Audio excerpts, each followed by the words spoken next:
European stock markets are trading higher this morning, with the UK's FTSE 100 index currently up around about 42 points. The Euro Stoxx 50 index higher by 12 points. And the DAX in Germany doing pretty well as well, currently up around about 49 points.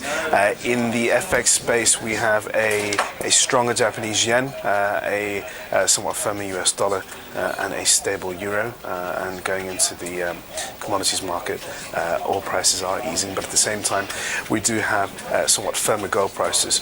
Gold futures currently are up around about $1.10. Going into the core government bonds area, in a sign of this risk-on mood that we're seeing, we are seeing UK gilts and German bonds under a bit of pressure. Good morning, I'm Mishak Siddiqui, and welcome to your daily market bite.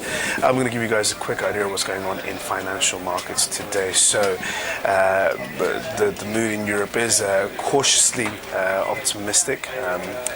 Really, it's just a rebound following previous session weakness, and that's all been inspired by this rebound that we saw on Wall Street yesterday. Tech stocks over the last 3 days in the US, also in Europe and Asia, have been crushed on concerns about overinflated valuations, with companies like Facebook and Twitter and LinkedIn all sitting on extremely lofty valuations which have been ramped up during the last few years of this low interest rate environment fueled by the Federal Reserve. The hunt for growth-focused, high-momentum stocks has led investors to snap up these companies on the basis that they believe that the outlook is extremely compelling. However, with these overstretched valuations, it's getting to the point now where investors are somewhat concerned about if real earnings match up with the current share prices. Facebook, for example, is now trading double the amount that it was issued at in 2012 when it debuted with its IPO, and that's still down 20% from its peak from 2012, currently around about $72 per share.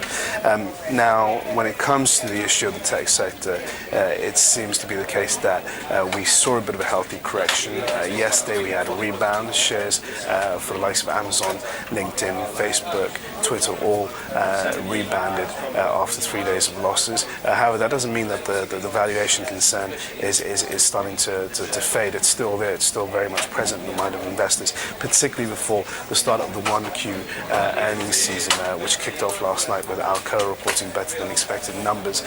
Now that we have earnings season ahead of us, it's very likely that when we see numbers out from the tech sector, particularly poor numbers, if that's the case from the likes of Apple and Facebook and Amazon, then investors will be very quickly unnerved about the future of these companies and express that the valuations are certainly not matching up with the current earnings potential.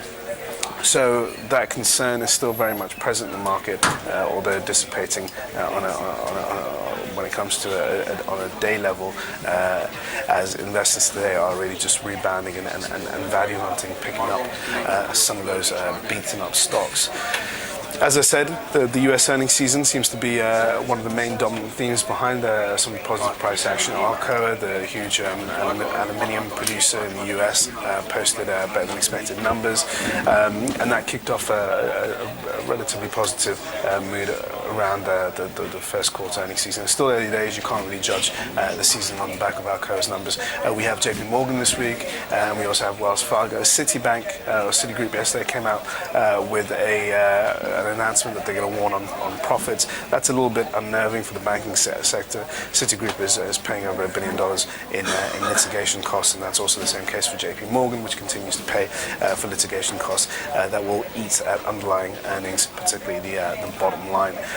So look out for those earnings from JPMorgan and Wells Fargo later on this week. They will most certainly test the market sentiment over corporate America.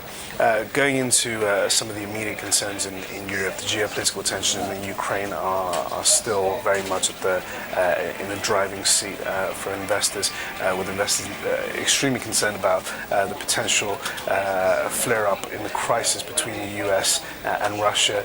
Now, Russian rebels have seized 3 government buildings in recent days, and the US is warning to Russia that essentially Russia has fueled the crisis out there, has created a pretext for military action, and in many ways is reluctant to destabilize the situation, which exasperates the whole crisis in many ways, because now the US is using strong language to indicate that they perhaps may be ready to intervene on a military level, and that's very worrying for the market. In fact, the market really showed a level of comfortability over the past few weeks since this crisis kicked off on the back of this easing worry that we're not going to see military action. It's only a war of words, but that's changing somewhat. The US rhetoric is now becoming a lot more harsher from previously sanctions on visas and assets. It's now turning into more of a military threat, and that can be extremely detrimental for financial markets. So